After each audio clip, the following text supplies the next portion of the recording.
पंतप्रधान नरेंद्र मोदी यांचा जन्मदिवस 17 सप्टेंबर ते राष्ट्रपिता महात्मा गांधी यांची 2 ऑक्टोबर जयंती या कालावधीत महसूल विभागामार्फत सेवा पंधरवडा साजरा करण्यात येणार आहे। याबाबतची माहिती तहसील कार्यालयात आयोजित पत्रकार परिषदेत उपविभागीय अधिकारी बळवंत अरखराव व तहसीलदार डॉक्टर संजय गरकल यांनी दिली। या पंधरवड्यात नागरिकांच्या महसूल विभागाशी निगडीत विविध समस्या मार्गी लावण्यासाठी आणि जनतेपर्यंत शासनाच्या योजना पोहोचवण्यासाठी 3 टप्प्यात उपक्रम राबविले जाणार आहेत। पहिला टप्पा पांढरण रस्ते विषयक मोहीम 17 ते 22 सप्टेंबर तालुक्यातील प्रत्येक गावात शिवार फेरीचे आयोजन होईल। ग्राम महसूल अधिकाऱ्यांच्या माध्यमातून ग्राम नकाशा तयार करून नोंदणीकृत व अनोंदणीकृत रस्त्यांची प्रपत्र 1 व 2 नुसार यादी केली जाणार। दुसरा टप्पा सर्वांसाठी घरे 23 ते 27 सप्टेंबर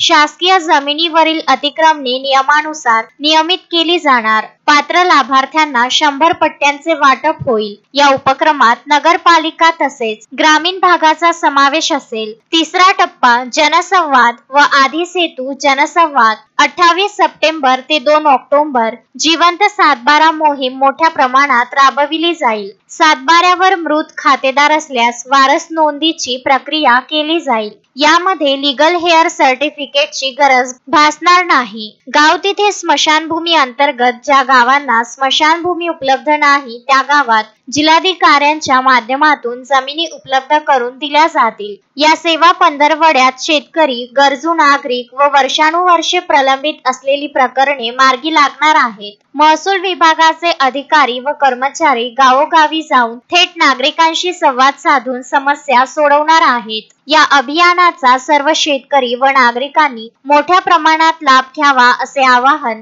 उपविभागीय अधिकारी बळवंत अरखराव व तहसीलदार डॉक्टर संजय गरकल यांनी केले। कालबाह्य जुन्या नोंदी कमी करणे हे सांगितलेले, म्हणजे याच्यामध्ये लिगली ज्या गोष्टी योग्य आहेत त्याच गोष्टी आपण करणार आहोत। आता तुम्ही जसं म्हणताय की भूतांच्या नोंदी घेतल्या जातील का, जर भूतांच्या नोंदी राहिल्या असतील आणि ज्या घेणं उचित आहे अशा नोंदी आपण ते काम करतच असतो, परंतु या मोहीम स्वरूपामध्ये असं स्पेसिफिकली भूतांच्या काही नोंदी होतील असं म्हणता येणार नाही।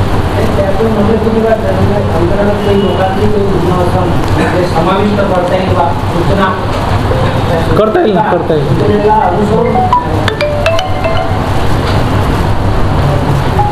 जिवंत सातबारामध्ये जे वारस सरोवर आहे त्यानंतर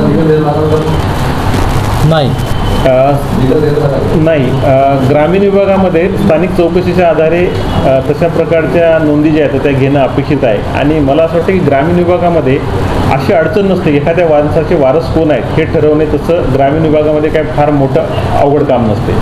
एखाद्यामध्ये शहरामध्ये ही अडचण येऊ शकते, त्याच्यामुळे जे काही सूचना दिलेल्या आहेत आम्ही अशाच दिलेल्या आहेत की स्थानिक चौकशीच्या आधारे त्या लोकांचे जे काही मयत आहेत त्यांचे वारस ठरवावे आणि त्याच्या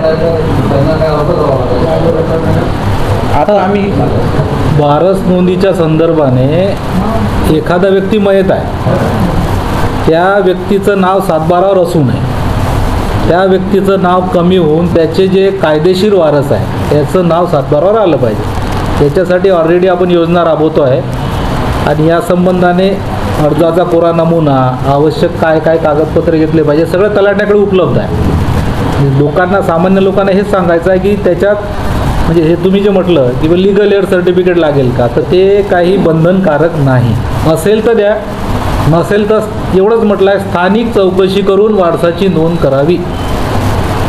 म्हणजे गावात आपण गेलो, सांगितलं की बा सकाराम, समजा XYZ सकाराम मयत आहे, त्या गावात जावं, त्यांनी पारावर बसावं, चौकशी करावे, सकारामला किती मुलं आहेत, किती मुली आहेत, पत्नी आहे, हे सगळे त्यांनी घ्यावे, पोलीस पाटलाचा दाखला घ्यावा, मृत्यूचा दाखला घ्यावा आणि त्याच्या आधारे नोंद करावी। संजय जोशी सह पंकज साबू, विदर्भ न्यूज, अचलपूर।